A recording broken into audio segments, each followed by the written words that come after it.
सेवण मां खे ख़बर ॾींदा हलूं। तालका रिपोर्टर मोहम्मद सफ़र सेवाणी जी रिपोर्ट मुताबिक़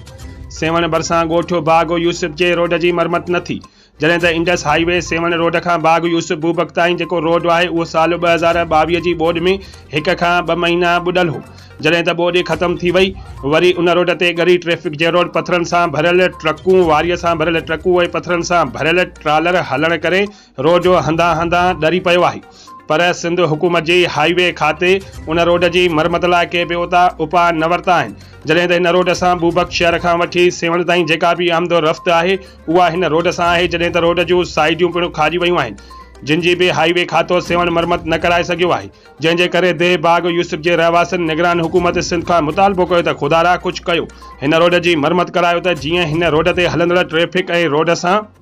जेकी ॻोठ लाॻापियल आहिनि उन ॻोठनि जे रहंदड़ माण्हुनि खे अचण वञण में तकलीफ़ पेश न अचे।